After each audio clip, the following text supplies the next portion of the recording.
إن الحمد لله نحمده ونستعينه ونستغفره ونعوذ بالله من شرور أنفسنا ومن سيئات أعمالنا. من يهده الله فلا مضل له ومن يضلل فلا هادي له، وأشهد أن لا إله إلا الله وحده لا شريك له، وأشهد أن محمدا عبده ورسوله.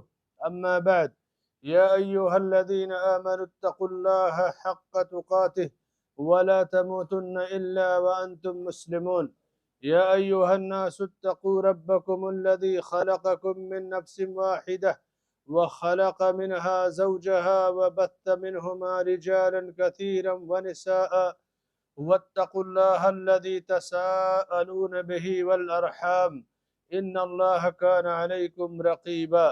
يا أيها الذين آمنوا اتقوا الله وقولوا قولا سديدا يصلح لكم أعمالكم ويغفر لكم ذنوبكم، ومن يطع الله ورسوله فقد فاز فوزا عظيما.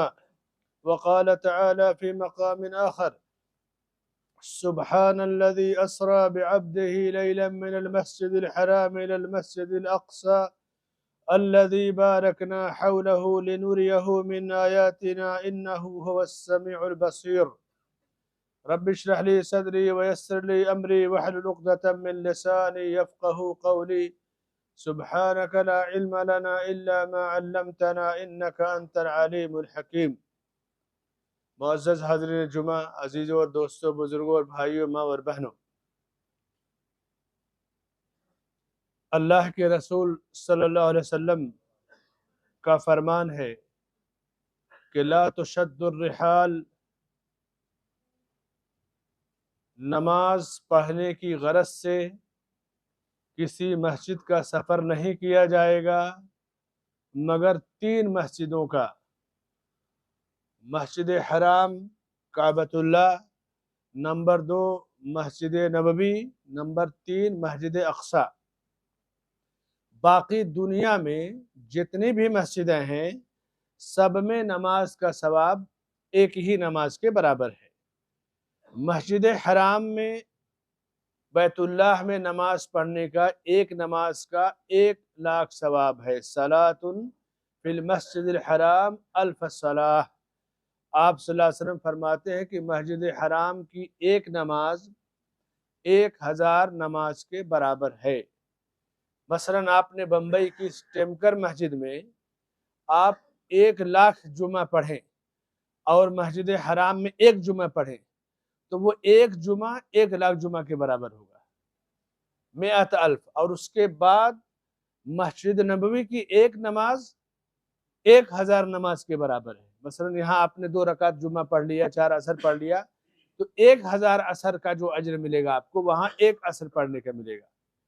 مسجد اقصی بیت المقدس میں 1 نماز پڑھنے کا ثواب 500 نماز کے برابر ہے۔ تو اللہ نے اپنے گھروں میں سے کچھ گھروں کو خصوصی حیثیت دی ہے: کعبۃ اللہ، مسجد نبوی اور مسجد اقصی۔ کعبۃ اللہ کا ثواب 1,00,000 نماز ہے، مسجد نبوی کا 1,000، اور مسجد اقصی جو فلسطین میں ہے اس کا ثواب 1 نماز کا 500 نماز کے برابر ہے۔ کسی بھی مسجد میں نماز کے لیے سفر کرنا یہ جائز نہیں ہے۔ جیسے آپ دلی کی جامع مسجد میں جائیں کہ چلے وہاں نماز پڑھیں تو کوئی اجر و ثواب میں آپ کا اضافہ نہیں ہوگا۔ ہاں، ایک تاریخ دیکھیں، ایک بڑی مسجد کو دیکھیں، وہ آپ کا اپنا شوق ہے، لیکن شریعت کے ہاں اجر و ثواب ان 3 مسجدوں کے سوا سب کا برابر ہے۔ مسجد قباء کو اللہ نے ایک فضیلت دی کہ جو شخص مسجد قباء میں اپنے گھر سے وضو کر کے جائے اور وہاں 2 رکعت نماز پڑھے تو 2 رکعت کا ثواب 1 عمرے کے برابر ہے۔ یہ فضیلت مسجد قباء جو اسلام کی پہلی مسجد ہے اس کو عطا کی ہے۔ مسجد اقصی فلسطین کی جو موجودہ مسجد ہے، جس کے لیے پوری دنیا میں 1 مہینے سے زیادہ ہنگامہ اور قتل خون کا بازار گرم ہے، یہ مسجد عیسیٰ علیہ السلام کی پیدائش سے 2000 سال پہلے تعمیر کی گئی، اور مسجد اقصی کا جو اسکوائر مربع ہے، رقبہ، 144,000 مربع میٹر میں یہ مسجد قائم ہے. 144,000 مربع میٹر میں یہ مسجد قائم ہے. مسجد اقصی وہی بیت المقدس ہے جس کا اللہ نے ذکر کیا کہ سبحان الذی اسرا، وہ ذات پاک ہے جو لے گئی اپنے بندے کو مسجد حرام سے مسجد اقصی کی طرف. ایک ہی رات کو آپ مسجد حرام سے مسجد اقصی گئے، جس کے آس پاس اللہ نے برکتیں گھیر دی ہیں. پوری تفصیل آپ معراج کے واقعے میں آپ سنتے ہوں گے. مصر، لبنان، سوریہ اور جارڈن، یہ 4 ملک ہیں جن سے اس وقت فلسطین کی سرحدیں اور ارض مقدس کی سرحدیں ملتی ہیں. رفح کا جو بارڈر ہے وہ مصر سے ملتا ہے، اسی طرح سے جارڈن، سوریہ، لبنان. اس کا جو محل وقوع ہے 4 مسلم ملکوں سے ملتا ہے. 5واں اسرائیل کا جو علاقہ ہے غزہ کے پڑوس کا وہ ہے. فلسطین یہ انبیاء اور رسولوں کا شہر ہے. سلیمان علیہ السلام پوری دنیا پر حکومت کرتے تھے اور ان کا دارالحکومت یہی فلسطین تھا. یہاں سے پوری دنیا پر، اور صرف دنیا کے انسانوں پر نہیں، انسانوں پر، جناتوں پر، چرندوں پر، پرندوں پر، ساری مخلوق پر اللہ نے ان کو حکومت کا موقع دیا. موسیٰ علیہ السلام، یوسف علیہ السلام، اسحاق علیہ السلام، یعقوب علیہ السلام، انبیاء کی ایک بڑی تعداد جو اس فلسطین یہ ان کا مسکن ہے. چونکہ مصر ان کا بارڈر ہے، موسیٰ علیہ السلام کے زیادہ تر واقعات مصر سے ملتے ہیں، یوسف علیہ السلام کے مصر سے. تو یہ سرحدیں، یہ حدود تو بہت بات کی ہیں، لیکن خطہ وہ پورا فلسطین، اصل جڑ جو ہے فلسطین اور بیت المقدس ہے. سلطنت عثمانیہ کے زوال کے بعد برطانوی استعمار سے آزادی اس حصے کو ملی. برطانیہ والے، انگریز جس طرح ہمارے ہندوستان پر قابض تھے، 1947 میں ان کو بھگائے یہاں پہ لڑ کر کے اور ملک آزاد ہوا، اسی طرح فلسطین پر بھی انگریزوں کی برطانوی حکومت قائم تھی. برطانیہ کے وہاں سے جانے کے بعد 1948 میں اس ملک کو آزاد کیا گیا. آزادی کے ساتھ چھوٹا سا حصہ برطانیہ نے اپنے قبضے میں رکھ لیا، باقی آزاد کر دیا. اور جو حصہ اپنے قبضے میں رکھا، جس کی آزادی نہیں دی تھی، بہت تھوڑا حصہ تھا، بعد میں اسی حصے پر لا کر کے دنیا بھر سے یہود کو بسایا. لیکن جب جگہ 100 آدمی کی ہے، لا کر کے آپ 1000 10,000 کو بسائیں گے تو وہ لوگ پھیلیں گے. تو فلسطینیوں کی زمینوں کو کچھ کو سودا کیا. سودا ایسا نہیں کہ قاعدے سے جیسے مول بھاؤ، جیسے مافیا ہوتا ہے، کسی زمین پہ قبضہ کرنا ہوتا ہے تو اس کو ایسا دھمکی دیں گے کہ چل اتنا ملتا ہے لے تو لے، چل بھاگ، وہ بھی چلا جائے گا. وہ آدمی ڈر کر کے چلو بھائی جو مل رہا ہے لے لو. تو اس طرح سے طاقت کے بل پر ان کی زمینوں کو ہتھیایا، اس کا معمولی معاوضہ دیا. اگر یہ بھی دھمکی کہ نہیں لوگے تو وہ بھی نہیں ملے گا. اور جو مقبوضہ حصہ برطانیہ نے انہیں دیا تھا وہ تو تھا ہی. اس طرح سے فلسطین کو انہوں نے کافی حد تک فلسطین پر وہ پھیل گئے. فلسطین ایک آزاد ریاست کے طور پر ابھی تک نہیں قائم ہوا. وہاں پر ایمبیسی نہیں، سفارت خانہ نہیں، ایئرپورٹ یا دوسرا جو نظام ہے ایک ملک کا. دنیا نے فلسطینیوں کو ابھی تک اسی طرح الجھائے رکھا. فلسطینیوں کو سفر کرنا ہے تو مصر سے، جارڈن سے، دوسرے ملکوں سے وہ سفر کریں گے، یا پھر پاسپورٹ وغیرہ بنانا ہے تو اسرائیل کے وہ محتاج ہوں گے. لیکن اسرائیل کو آزاد ریاست کے طور پر دنیا کے زیادہ تر ملکوں نے تسلیم کر لیا. جب ریاست تسلیم ہوگی تو سفارت خانہ ہوگا، آمد و رفت ہوگا، تجارتی تعلقات ہوں گے. فلسطین ابھی تک 60-70 سال سے کٹا ہے، کوئی تعلق دنیا کا کسی سے نہیں. مسلم ملکوں میں بہت سارے ملکوں نے تسلیم کیا، بہت سارے نے نہیں کیا. پاکستان ہے، سعودی عرب ہے، بعض ملکوں نے آج تک تسلیم نہیں کیا، امارات وغیرہ ہے، کویت ہے. 1948 میں فلسطین کے حق کو پانے کے لیے ایک جنگ لڑی گئی، اور پھر 1967 میں جنگ لڑی گئی. یہ مصر، سوریہ، جارڈن، لبنان اور عراق، یہ 5 عرب ملکوں نے لڑ کر کے، اب ظاہر سی بات ہے کہ عراق کے پاس مضبوط فوجی طاقت ہے، مصر کے پاس فوجی طاقت ہے، سوریہ کے پاس بھی ہے، جارڈن عراق میں بھی اور لبنان میں بھی. جنگ اس لیے لڑی کہ یہ یہودی سلطنت یہاں نہ قائم ہو، کیونکہ وہ غاصب اور ظالم ہے۔ لیکن چونکہ اسرائیل بظاہر ان کے سامنے ہے، 95 لاکھ 96 لاکھ آبادی ہے، اور عراق کی اور دوسرے ملکوں کی فوجیں ہی ایک بڑی تعداد میں ہیں، یعنی جتنی پوری آبادی ہے اسرائیل کی اس سے زیادہ آس پاس کے جو بارڈر کے مسلم ممالک ہیں ان کی فوجیں ہیں۔ آپ کہیں گے کہ یہ فوجیں کیا کر رہی ہیں؟ اصل میں یہ جنگ اسرائیل تو سامنے اسرائیل سے نہیں ہے۔ اسرائیل جب قائم ہوا ہے 1947 کے آس پاس میں، تو اس وقت امریکہ نے $60 ملین اس کی مدد کیا، اور یہ رقم عراق اور مصر کے سالانہ بجٹ کے برابر ہے پہلے سال۔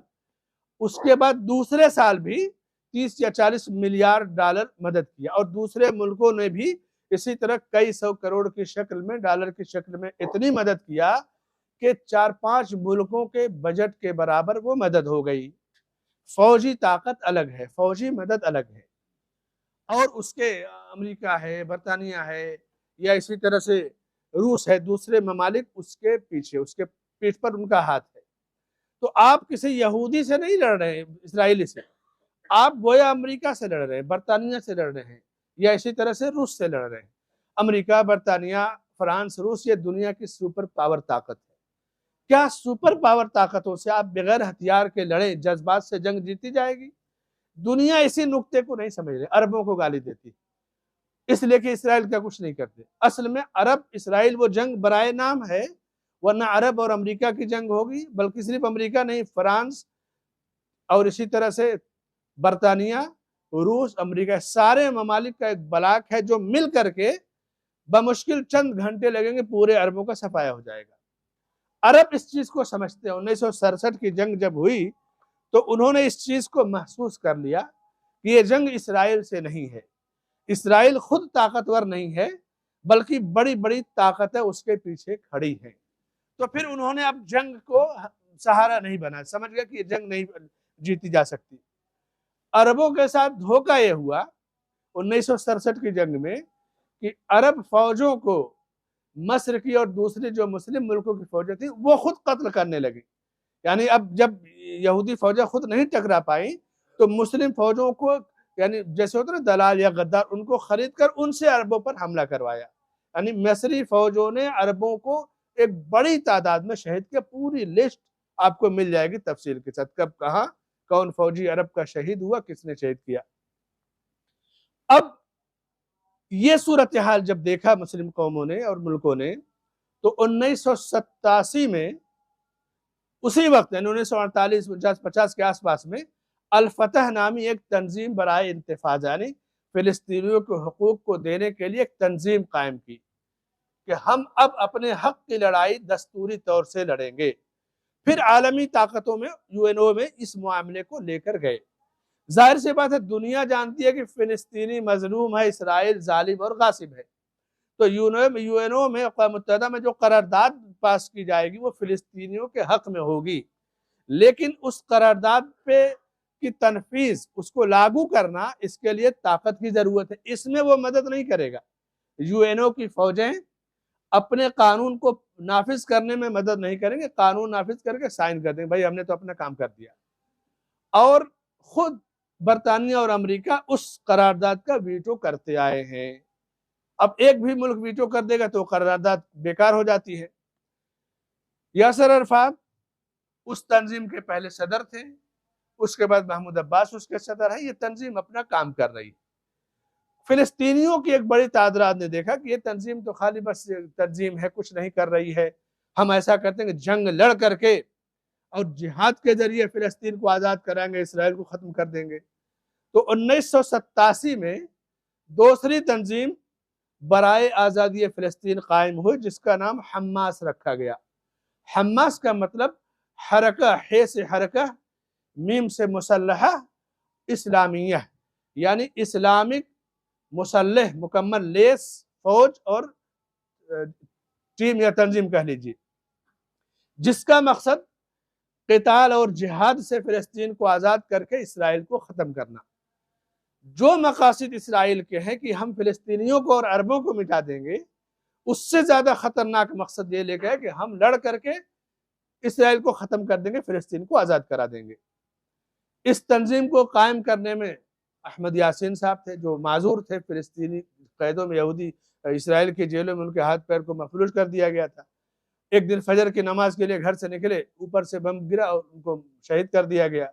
اس کے بعد عبدالعزیز رنتیسی اس کے صدر بنائے گئے، ان کو بھی ٹارگٹ کر کے گھر سے نکلے، مسجد کے راستے میں بم سے مار ڈالا گیا۔ القسام اس کے صدر ہوئے۔ موجودہ صدر اسماعیل ہنیہ اور خالد مشعل اس کے ترجمان ہیں۔ یہ حماس کا مختصر ذکر ہوا۔ ستمبر 2023 میں ابتدا میں جب یہ معاملہ شروع ہوا، اس سے پہلے حماس کے صدر اسماعیل ہنیہ نے فرانس اور ایران کا دورہ کیا تھا، اور اس کے بعد یہ خبر پھیل گئی تھی تقریباً کہ فلسطین کا معاملہ معاہدہ امن تقریباً مکمل ہونے کے قریب ہے۔ سعودی ولی عہد امیر محمد بن سلمان، اللہ تعالیٰ ان کی حفاظت فرمائے اور ان کی عمر میں برکت عطا فرمائے، انہوں نے امن کا ایک فارمولہ تیار کیا تھا کہ یہ خون خرابہ بند ہو، اور زمین کا ایک حصہ یعنی مقرر کیا کہ اس طرح سے معاہدہ ہو جائے اور دونوں کی اپنی اپنی سلطنت قائم ہو جائے، اور فلسطینی ریاست جب قائم ہو جائے گی حکومت، تو مسلم ملکوں کو مکمل طور سے سفارتی تعلقات، آمد و رفت میں آسانی ہوگی۔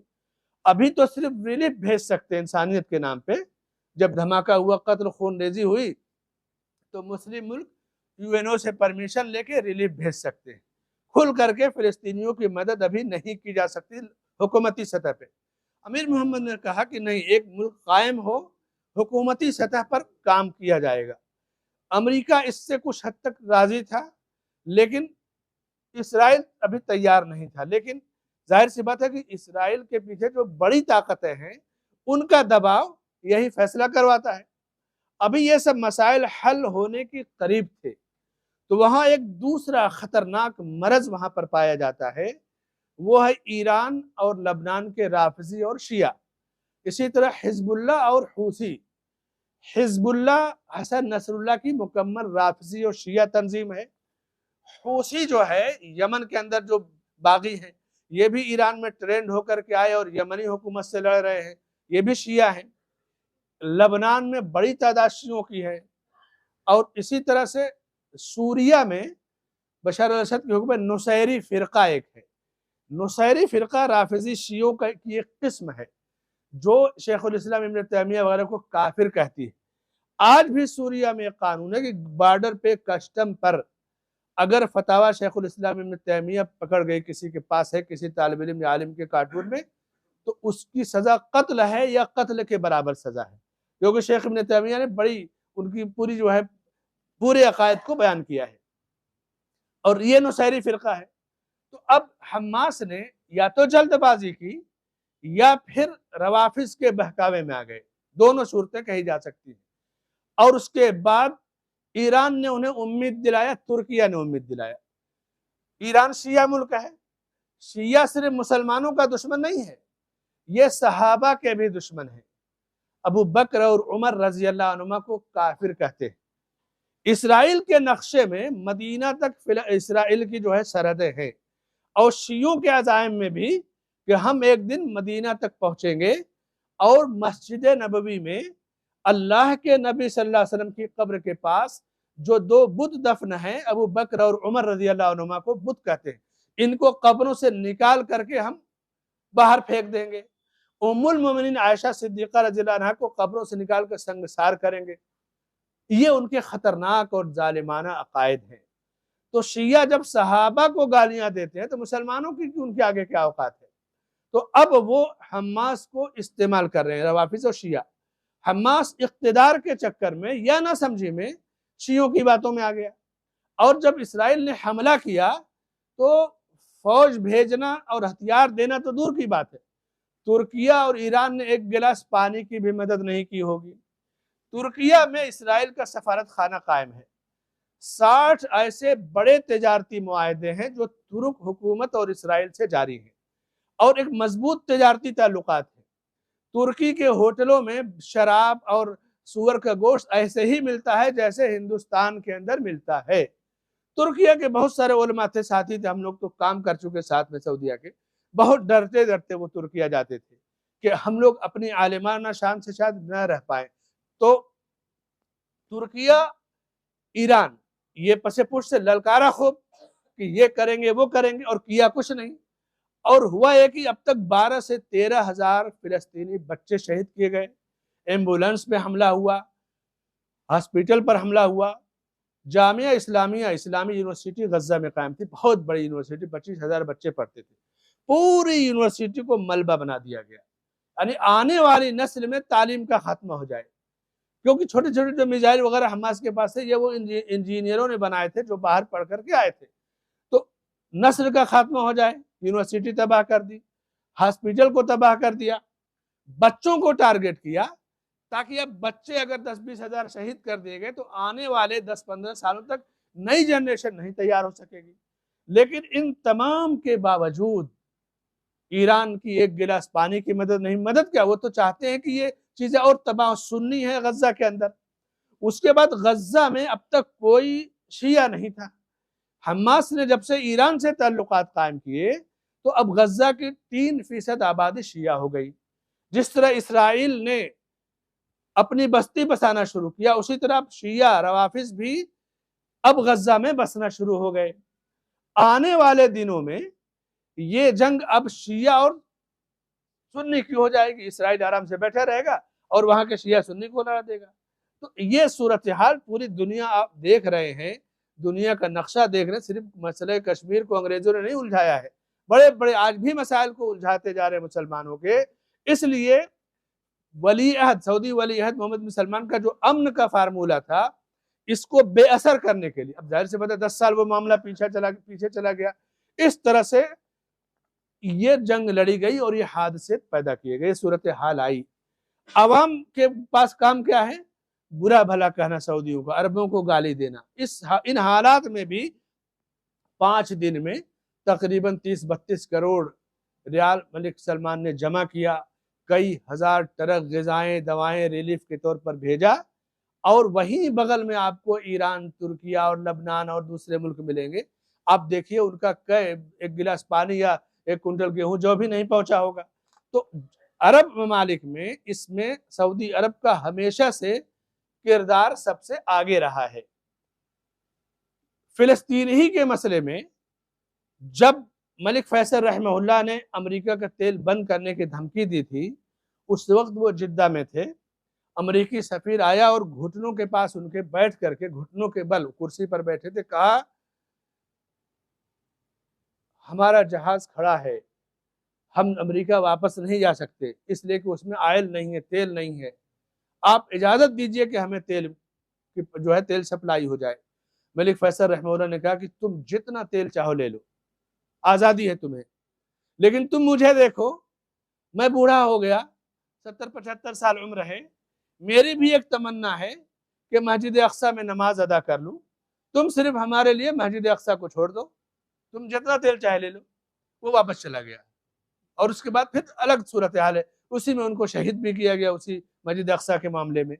تو یہ اسرائیل کی جنگ کے پیچھے دنیا کی بڑی طاقتیں ہیں، اور عرب اچھی طرح سے اس سے واقف ہیں۔ ایران شیعہ ملک ہے، ایران کا ایک شہر اصفہان ہے، جس کے بارے میں حدیث میں ہے نا کہ جب دجال نکلے گا تو 70,000 لوگ اصفہان کے سب سے پہلے اس کی پیروی کریں گے، اور جو صورتحال ہے ایسا لگ بھی رہا ہے کہ وہ سب سے پہلے دجال کو مان لیں گے۔ اصفہان میں 20 سے زائد اسرائیل کے جو کیبنٹ وزیر اور دوسرے وزیر ہیں، منسٹر ہیں، ان کے بنگلے اور ان کے مکانات ہیں۔ وہ وزیر اپنے آپ کو اسرائیل سے زیادہ ایران میں محفوظ اور سیف سمجھتے ہیں۔ اب سوچ لیجئے کہ آپ ایران اسرائیل کو مٹانے کی دھمکی دیتا ہے، پوری اسرائیلی پارلیمنٹ کے بڑے بڑے ممبران کو اپنے یہاں بحیثیت گیش اور شہری اپنے مکانات دیتا ہے، لوگ رہتے ہیں۔ فلسطین کو سب سے پہلے عمر بن خطاب رضی اللہ عنہ نے آزاد کرایا۔ عمر بن خطاب رضی اللہ عنہ بیت المقدس کو آزاد کرایا، اور روافظ اور شیعہ عمر بن خطاب رضی اللہ عنہ کو کافر کہتے ہیں، ان کو مسلمان ہی نہیں مانتے۔ اب ظاہر سی بات ہے کہ ان کو ایک ضد اور جلن بھی ہے خلیفہ دوم سے، حضرت عمر سے سب سے زیادہ حسد اور جلن ہے۔ تو یہ کبھی نہیں چاہے گا ایران کہ یہ بیت المقدس دوبارہ آزاد ہو، کیونکہ جیسے آزاد ہوگا خلیفہ دوم کا تذکرہ آتے جائے گا۔ اس کے بعد دوسری آزادی بڑھی صلاح الدین ایوبی رحمہ اللہ کے زمانے میں ہوئی۔ صلاح الدین ایوبی نے جب بیت المقدس کو آزاد کرا تو اس سے پہلے جو آس پاس کے رافضی اور شیعہ تھے ان تمام کو ختم کیا، کہا یہ منافقین ہیں، یہود سے زیادہ خطرناک ہیں، یہ ہمارے صفوں میں گھس کر کے ہمیں نقصان پہنچائیں گے۔ تو اسے صلاح الدین ایوبی سے بھی دشمنی ہے، تو وہ کبھی نہیں چاہے گا ایران کہ یہ مسئلہ مسلمانوں کا حل ہو، بلکہ اہل سنت کا خوب زیادہ قتل ہو، اہل سنت مسلمان شہید کیے جائیں، قتل کیے جائیں، وہ یہ رہ کر کے تماشا دیکھے گا۔ بڑے بڑے جو حماس اور الفتح کے لیڈران ہیں اس جنگ میں دوحہ کے اندر 5 سٹار ہوٹلوں میں مقیم، آپ کہیں گے وہ کہاں ہیں؟ کوئی لیڈر کیوں نہیں مرتا؟ آپ نے دیکھا کہ اسرائیل کا یا فلسطین کا ایران کا کوئی لیڈر مرا ہو سوائے عوام کے؟ بغل میں دوحہ ہے، اچھے ہوٹلوں میں یا ابوظبی کے ہوٹلوں میں مقیم ہیں۔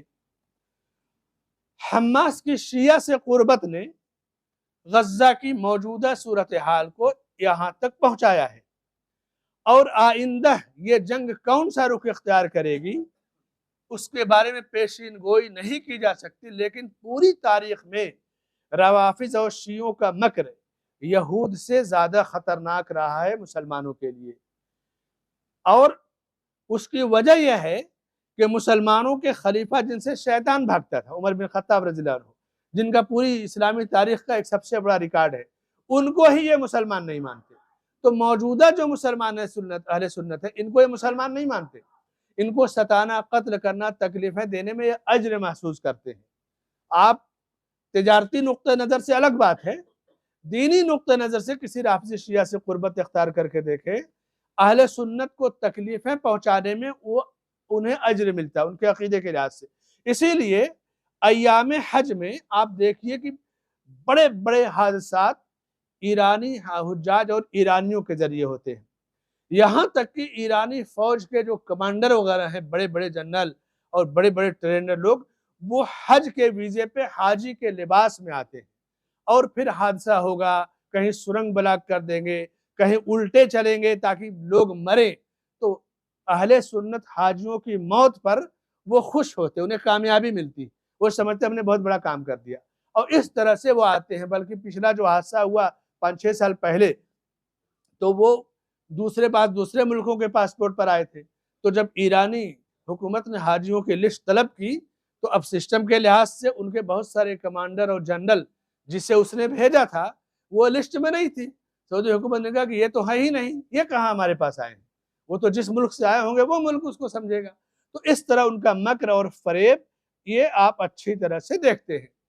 رفح ایک علاقہ ہے فلسطین کا جو مصر کی سرحد ہے، رفح یہ مصر کی سرحدوں سے ملا ہوا ہے، غزہ اسرائیل سے ملا ہوا ہے، رام اللہ فلسطین کا ایک شہر ہے، القدس ایک شہر ہے جس کے اندر مسجد اقصی ہے، بیت لحم ہے، الناصرہ ہے، الجلیل ہے، الخلیل ہے، خان یونس ہے، یعنی جیسے کسی ڈسٹرکٹ میں یا ایریے میں چھوٹے چھوٹے شہر ہوتے ہیں نا، اسی طرح بڑے بڑے چھوٹے چھوٹے شہر ہیں، انہی شہروں میں القدس ہے جس میں بیت المقدس قائم ہے۔ غزہ کی مکمل آبادی 20 لاکھ ہے، ایک شہر کی آبادی 20 لاکھ ہے، اور فلسطین کی پوری آبادی 1,40,00,000 ہے۔ 1,40,00,000 فلسطینی ہیں، جن میں غزہ جو اسرائیل کے بارڈر پر بسا ہے، جس کو اسرائیل نے بند کر رکھا ہے چاروں طرف سے، اس کی آبادی 20 لاکھ ہے، اور اسرائیل کی مکمل آبادی 93 لاکھ ہے۔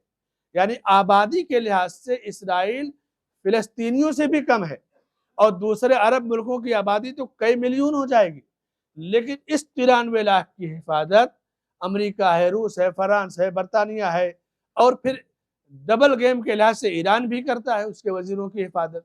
تو اس لیے عرب اپنے آپ کو جنگ میں جھونک کر کے تباہ نہیں کرنا چاہتے، وہ صورتحال کو دیکھتے ہیں۔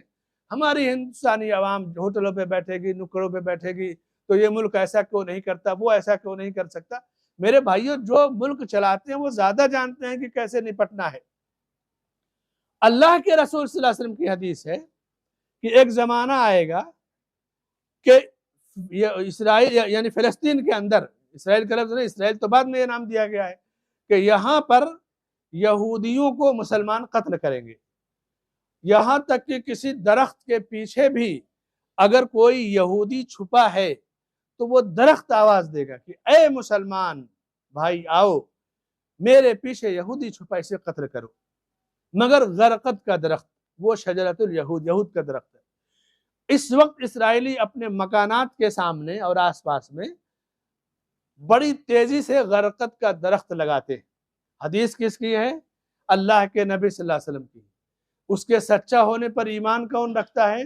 یہودی غرقد کا درخت لگاتے ہیں کہ ہم بچ جائیں گے۔ وہ جب وقت آئے گا تب آئے گا، ظاہر سی بات ہے کہ قتل کیے جائیں گے۔ ابھی جو صورتحال ہے یہ اس وقت کی نہیں، لوگ کہیں گے جنگ چھڑ گئی، عالمی جنگ ہو گئی، یہ ہو گئی، یہ سب فضول باتیں ہیں میرے بھائیو اور دوستو۔ گزشتہ چند سالوں پہلے کا واقعہ ہے کہ فلسطین کے ایک اسرائیل کے ایک یہودی وزیر نے فلسطین کے کسی اسکول کا دورہ کیا، عربی کے اخبار المجتمع ایک اخبار، اس کی ایک رپورٹ تھی، دورہ کیا۔ کسی اسکول میں جب کوئی منسٹر آتا ہے تو قالین بچھائی جاتی ہے، گلدستہ دیا جاتا ہے، فوٹو کھنچاتے ہیں، پرائز پاتے ہیں۔ آپ لوگ جانتے ہیں کہ اسکولوں میں منسٹروں کو یا لیڈروں کو کیسے پروٹوکول دیا جاتا ہے، یہ اسکولوں کی اپنی ایک شان ہے، بچوں کی تعلیم یا اچھی طرح سے آپ جانتے ہیں۔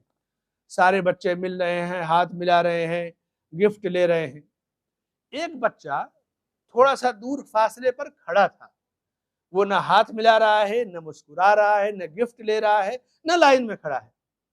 اسرائیلی وزیر تیز ترار، ایسا نہیں کہ اس کو بھگا دیا، بولا ڈانٹ دیا، نہیں، پورے پروٹوکول کو چھوڑ کر کے سیدھے اس بچے کے پاس آیا، بولا بچے کیا بات ہے، سب لوگ میرے ساتھ فوٹو کھنچا رہے ہیں، پرائز لے رہے ہیں اور خوش ہیں، تم کنارے کیوں کھڑے ہو، کیا دشواری؟ اس بچے کی جرات، لکھا تھا المجتمع کویت کا اخبار ہے، عربی رپورٹنگ تھی، کہ اس بچے نے کہا کہ تم یہودی ہو، تم نے مسلمانوں کی زمینوں پہ قبضہ کیا ہے، ناجائز قبضہ۔ میری والدہ نے مجھے سبق سکھایا ہے کہ ہم اپنی زمین سے یہودیوں کو باہر کریں گے، میں جب تک تمہیں باہر نہیں کروں گا تم سے ہاتھ نہیں ملاؤں گا، چین سے نہیں رہوں گا۔ وہ یہودی غصہ نہیں ہوا، اس کو باہر نہیں کیا، جیل میں نہیں ڈالا، کہا ہاں بیٹے تم جو بات کہہ رہے ہو صحیح ہے، ہماری کتابوں میں بھی لکھا ہے، تمہارے پیغمبر کی حدیثوں میں بھی لکھا ہے کہ ایک زمانہ آئے گا کہ یہاں سے یہودیوں کو بھگایا جائے گا، لیکن اس وقت کے آنے سے پہلے ہم خود ہی جانے کی تیاری کر لیں گے، کیونکہ اس وقت جو مسلمان ہوں گے وہ مسلمان نہیں ہوں گے جو اس وقت جو موجودہ صورتحال ہے۔ وہ مسلمان وہ ہوں گے جن کی فجر کی نماز کی صفوں میں اتنی ہی تعداد ہوگی جتنی جمعہ کی نماز کے اندر ہوتی ہے، اور جب مسلمانوں میں یہ بیداری آ جائے گی کہ فجر کے مصلی جمعہ کی طرح سے ہو جائیں گے تو پھر ہم تو اس سے پہلے ہی چلے جائیں گے، ان سے کون ٹکرا پائے گا؟ وہ تو قرون اولیٰ کے مسلمانوں کی طرح ہوں گے۔ میرے بھائیوں اور دوستوں، کہنے کو ایک جملہ ہے، ابھی زلزلہ آیا ایک علاقے میں، رپورٹ لی گئی کہ کیا جس رات زلزلہ آیا اس رات فجر میں مصلی بڑھ گئے تھے؟ کہا گیا نہیں، جیسے دو چار لوگ ہیں ویسے ہی تھے، نہیں بڑھے تھے۔ جب زلزلے ہمیں بیدار نہیں کر پاتے تو میرے بھائیوں اب کون سی چیز بیدار کرے گی؟ اسرافیل علیہ السلام کا سور ہی تو ہمیں بیدار کر پائے گا۔ یعنی اتنی غیرت اور بے حسی، ہم خبریں مزے لے کے چٹخارے سے پڑھیں، عربوں کو گالی دیں، ان کو گالی دیں، ان کو دیں، اور حالات سے بے خبر رہے۔ آپ جانتے ہیں ہمارے ملک میں جو بلڈوزر کی سیاست ہے یہ بھی اسرائیلی سیاست کا ایک حصہ ہے کہ احتجاج کرنے والے یا کھڑے ہونے والوں کو سب سے پہلے بے گھر کر دیا جائے۔ جب کوئی آدمی بے گھر ہوتا ہے، چاہے کسی کا جھوپڑا ہی کیوں نہ ہو، اس کے کھانے پینے رہنے کا پورا سامان پھینک دیا جائے، بلڈوزر سے زمین بوس کر دیا جائے، تو پھر آدمی اس کا گھر ٹوٹا، ادھر آدمی ٹوٹ جائے گا۔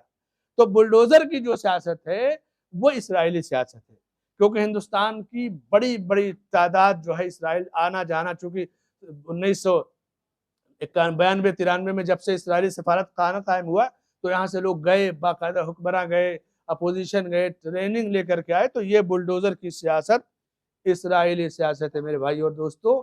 یہ حادثہ نہیں ہے, یہ گھروں کو توڑنے کے ساتھ تمہیں بھی توڑ رہی ہے. لیکن تم اگر اپنے تعلق کو اللہ سے مضبوط نہیں کرو گے تو پھر کبھی کھڑے نہیں ہو پاؤ گے. اگر کھڑا ہونا ہے تو اپنے تعلق کو اللہ سے مضبوط کرنا ہے, اللہ کے رسول صلی اللہ علیہ وسلم سے مضبوط کرنا ہے, سنت سے چمٹ جانا ہے. ان دو طاقتوں کے سوا کوئی طاقت ایسی نہیں ہے جو تمہاری مدد کو آئے. اللہ کے نبی کی سنت اور تعلق باللہ, گناہوں سے توبہ اور استغفار, سنت کی پابندی, یہ دو چیزیں آپ سماج کے اندر دیکھ لیجئے. ایک اور چیز دیکھ لیجئے, فلسطین کے اندر جو 10-20 ہزار لوگ قتل کیے گئے وہ شہادت کی موت پائیں گے. شہادت کی موت پر بہت زیادہ افسوس نہیں ہوتا ہے, لیکن آج ہمارے ملک میں قبروں درگاہوں پہ سجدہ کرتے ہوئے آدمی مرتا ہے, شرک پر مرتا ہے, کفر پر ایک مسلمان مرتا ہے, ایک مسلمان چڑھاتے ہوئے مرتا ہے. یہ موت زیادہ افسوسناک ہے. شہادت کی موت حادثہ تو ہے, افسوس تو ہے, لیکن آخرت کے لحاظ سے اس پر افسوس نہیں کیا جائے گا کیونکہ وہ اللہ کے ہاں بلند درجے میں ہے. لیکن وہ جو شرک پر مرتا ہے اس نے تو اپنی آخرت برباد کر دی. اس لیے ایمان, عقیدے کی سلامتی, سنت کی پیروی اور اللہ سے توبہ اور استغفار, تقرب اللہ, تعلق باللہ, یہ چیزیں ہمت اور حوصلے کو بلند کریں گی. حالات کو جاننا, پڑھنا, سمجھنا, زبان فضول چلانے سے پرہیز کرنا چاہیے. اور علماء کی رہنمائی میں, اہل علم کی رہنمائی میں ہمیں اپنا کوئی فیصلہ کرنا چاہیے, زبان کھولنی چاہیے. ضروری نہیں کہ ہر آدمی ہر چیز پہ بولے ہی. میرے بھائی اور دوستو, ما یلفظ من قول الا لدیہ رقیب عتید, اللہ کا فرمان ہے کہ بندہ کچھ بھی کہتا ہے تو نگراں اس کا مقرر ہے, اپنے اعمال کے لحاظ سے پوچھے جائیں گے. اللہ سے دعا ہے کہ اللہ تعالیٰ فلسطین کے مظلوم اور بے کس مسلمانوں کی مدد فرمائے, غزہ کے شہداء کی شہادت قبول فرمائے, اسرائیل جیسے ظالم اور باغی قاتلوں کو جہنم رسید فرمائے, انہیں تباہ و برباد فرمائے. اور بے شعور یا ناسمجھ مسلمان جو فضول تبصرے کے ذریعے ایک دوسرے ملکوں کو گالی دے کر کے اپنے نام عمل میں گناہوں کا اضافہ کر رہے ہیں, ایسے مسلمانوں کو سمجھ عطا فرمائے, صحیح سوجھ بوجھ عطا فرمائے. آمین. بارک اللہ لی ولکم فی القرآن والسنہ, واستغفر اللہ لی ولکم ولسائر المسلمین من کل ذنب فاستغفروہ انہ هو الغفور الرحیم.